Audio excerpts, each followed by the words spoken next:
Olá, pessoal! Sejam todos muito bem-vindos a mais um vídeo do canal Livros e Ideias.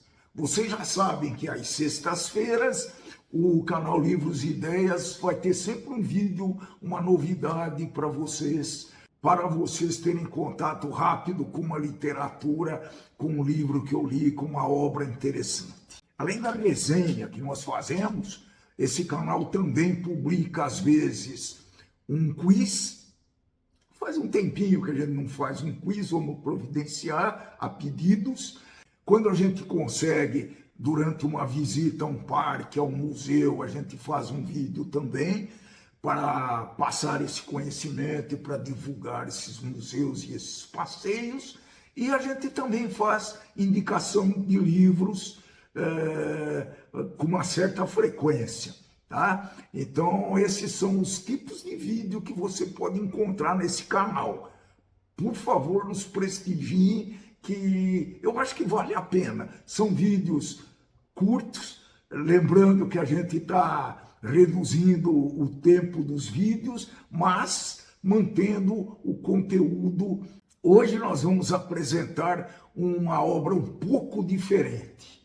Ela se chama Histórias que os Jornais Não Contam.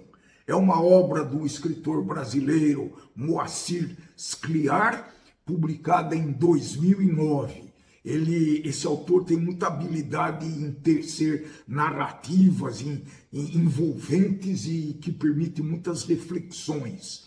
Nessa obra, Moacir Scliar ele deixa claro a sua vasta experiência como médico e observador atento às condições humanas, e então ele cria histórias muito saborosas que os leitores vão, tenho certeza, gostar muito. Ele teve uma ideia muito interessante nessa obra, a partir de notícias verídicas dos jornais. Inclusive, ele coloca as datas em que essas notícias foram publicadas e os jornais nas quais elas foram publicadas, e a partir dessa notícia ele desenvolve uma história muito interessante com o tema daquela notícia publicada veridicamente nos jornais. Cada conto é uma história pequena, mostrando aparentemente acontecimentos banais, mas que podem ter significados profundos e universais. É uma prosa muito agradável, muito cativante, e o Moacir Scliar, nos convida a olhar para além das manchetes e descobrir as histórias não contadas que enriquecem e dão sentido à experiência humana.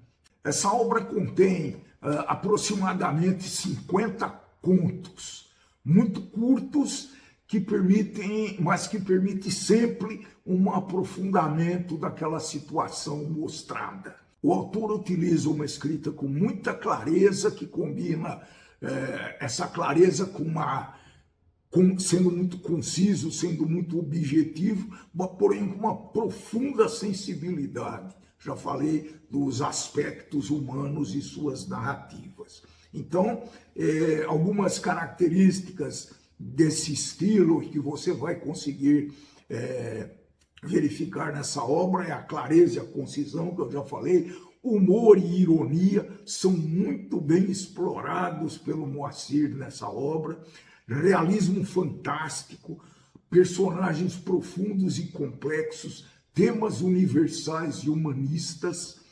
As narrativas são curtas e muito impactantes, influências culturais e históricas também. Então, esses aspectos são claramente visíveis e emergentes nessa obra.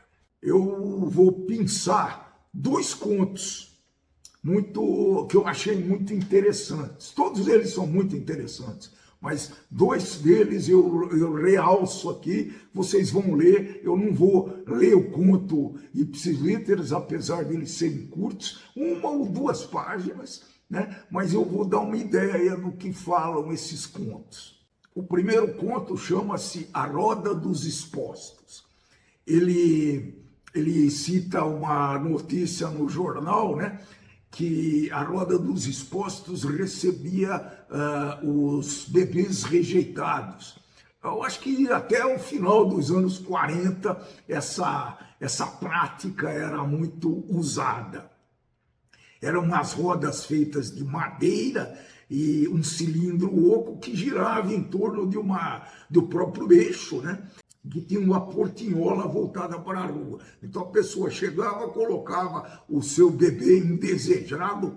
É possível uma coisa dessa, pessoal? Colocava o seu bebê indesejado e, sem ser identificada, a mãe deixava o seu bebê e rodava o cilindro 180 graus, de modo que a portinhola se abria para o lado externo do ambiente, em geral, um convento de freiras. E em São Paulo, ele conta que era comum no começo da noite soar uma campainha, e essa campainha mostrava para as freiras da Santa Casa que uma nova criança acabava de ser rejeitada. O conto narra a história de um dos últimos bebês colocados nessa roda, que aconteceu exatamente 65 anos. Ele é um bebê, cresceu, obviamente, teve uma condição de vida muito melhor do que a expectativa, e aí a história se desenrola nessa situação onde essa pessoa ainda manteve os traumas de se sentir enjeitado, de se sentir rejeitado e colocado nessa roda por sua mãe. Vale a pena, é muito, muito interessante essa história, pessoal. O segundo conto é A Mulher Real e a Mulher Virtual. Ele explora uma notícia do jornal que saiu na Folha Online, baseado numa publicação da revista britânica New Scientist. E que uma mulher tenta sequestrar nos Estados Unidos um namorado virtual. Então o Moacir explora, ele faz um conto baseado nessa notícia, nesse artigo publicado na Folha Online. E o conto é baseado num e-mail que a mulher manda para o seu namorado virtual chamado Lion. Pede para ele não deletar o e-mail, pede para ele ler por que ele escreve. Então é muito interessante essa ideia do autor, tá, pessoal? Vale a pena esse conto aqui. 1 ou 2 páginas, como eu já falei. Moacir Scliar, ele foi um escritor, médico e jornalista, nascido em Porto Alegre em 1937 e falecido em 2011. Ele é muito reconhecido pela produção literária muito vasta e muito diversificada, que inclui romances, contos, crônicas e ensaios, e até literatura infantil. A obra de Scliar é baseada numa profunda exploração da sensibilidade humana. Formou-se em medicina pela Universidade Federal do Rio Grande do Sul e especializou-se em saúde pública. E seu primeiro livro, Histórias de um Médico em Formação, foi publicado em 62 e já revelava a junção de suas 2 grandes paixões, a medicina e a literatura. Acho que vale citar as principais obras do Moacir, O Exército de um Homem Só, publicado em 1973, aborda a luta de um homem solitário contra a repressão e a injustiça. A Guerra no Bonfim é um romance semi-autobiográfico que retrata a vida de uma comunidade judaica em Porto Alegre. O Centauro do Jardim, de 1980, considerado uma de suas obras-primas, e esse romance mistura realismo mágico e mitologia judaica. E A Mulher que Escreveu a Bíblia. Histórias que os jornais não contam. Essa obra que eu estou comentando hoje é uma coletânea muito famosa. A Orelha de Van Gogh também é um livro de contos também, na mesma linha essa obra de hoje. E tem também uma literatura infantil e juvenil, que eu vou citar para os leitores teens e os kids. O Mistério da Casa Verde e O Irmão que Veio de Longe. Então ele deixou um legado muito vasto, né? Ele deixou até um estilo de escrita e uma literatura muito inventiva, que ele recebeu vários prêmios, incluindo o Jabuti, o prêmio Casa de las Américas.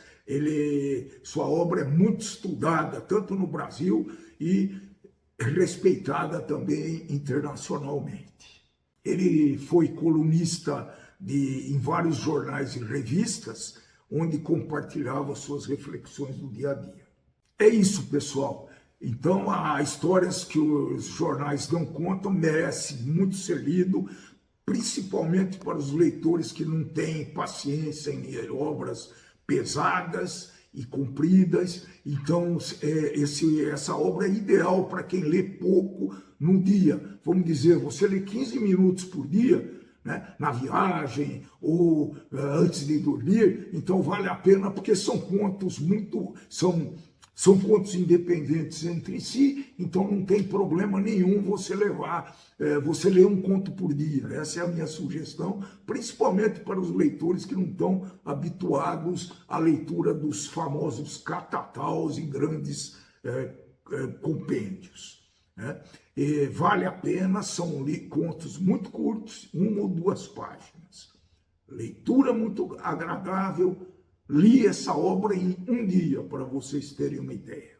É isso, pessoal. Para quem chegou até o fim desse vídeo, muito obrigado. Não se esqueçam de dar o seu famoso like, ativar o sininho de notificação, se inscreverem nesse canal se ainda não são inscritos e divulgar muito para a sua rede social e para os seus amigos.